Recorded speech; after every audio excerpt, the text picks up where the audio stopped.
Welcome to the Delmarva Almanac. Each week we connect you to the best of Delmarva. I'm your host, Dana Kester McCabe. A few weeks ago, I visited Jennifer Bodine, the daughter of Aubrey Bodine, the celebrated Maryland photographer of the mid-20th century. Her home is nestled along the Choptank River in Denton, Maryland. It's here that she maintains a family business and a legacy caring for the work of her father. Here's Jennifer Bodine to tell us about his life and work.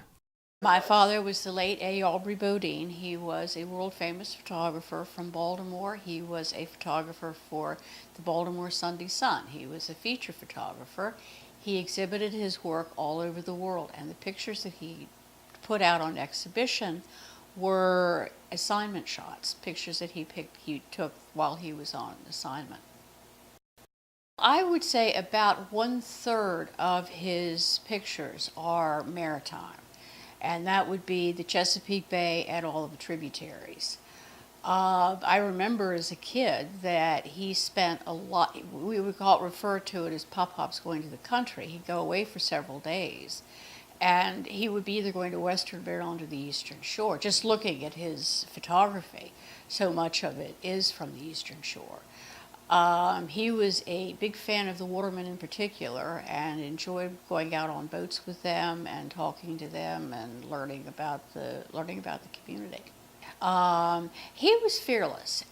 When it came to heights and climbing into very difficult spots, he had no hesitation. If you look, we have a website, www.aubreybodine.com, and there's a bridge construction under one of the categories. And if you look at those pictures, and think about where he had to be standing or wherever when he took those pictures. He was climbing right up there with the steel workers.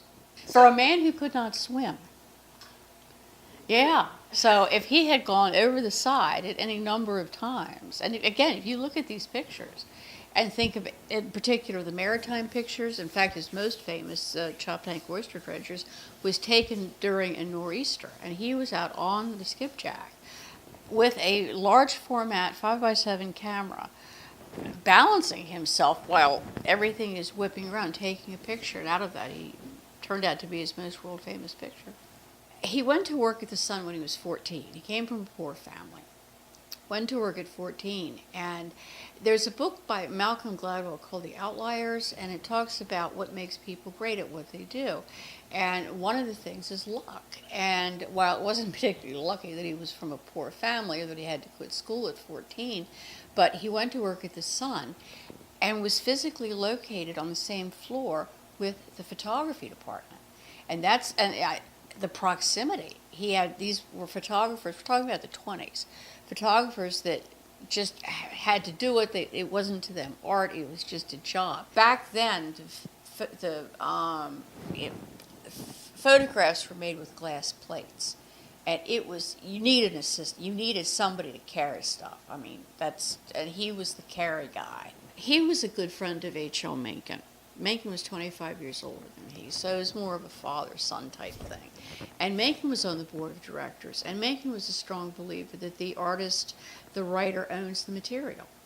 And that also enabled them to pay them very little.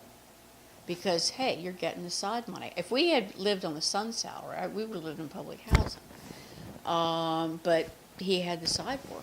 He had books, he had licensing, and the like, and he had some contracts. He for example, did the modern pictures for the Western Maryland Railway when they had their centennial in 1950. One thing about him, no story was ever beneath him. Great Aubrey Bodine sent out to take a picture of a pile of junk. Well, there's art and junk. It's my job, as it's the job of an art, and he has said this, it's the job of the photographer to find the best shot from which to take the picture. What advice would you give to a budding photographer? He would be asked, and he would say, go out in the worst weather imaginable. Oh, I want to do that. His most important tool besides his camera was his alarm clock.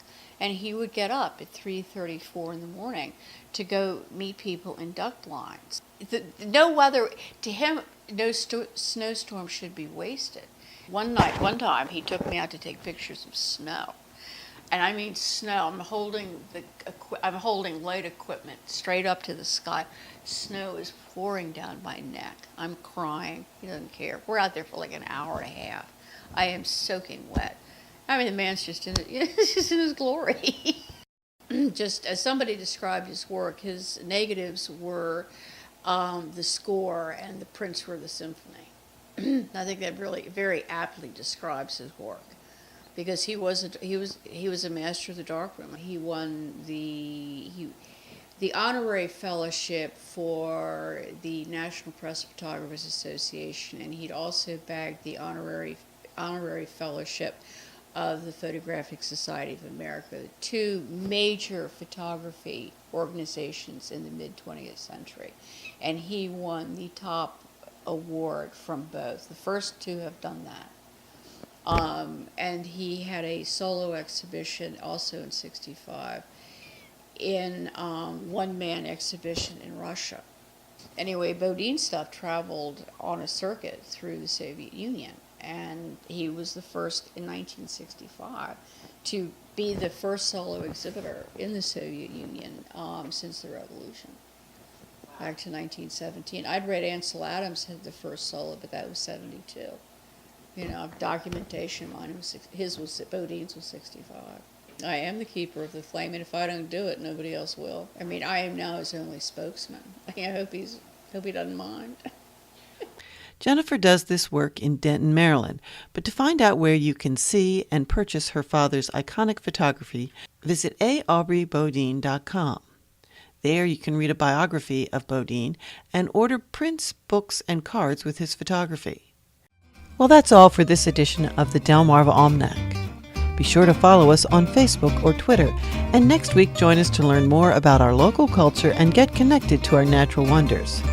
We'd like to thank our community partners, the Friends of Delmarva Public Radio, and our underwriters for their help in bringing this program to you, our audience.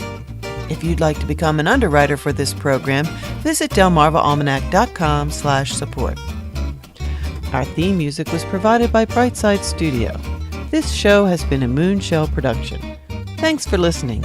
Until we meet again, may the rhythms and tides of Delmarva bring you good fortune.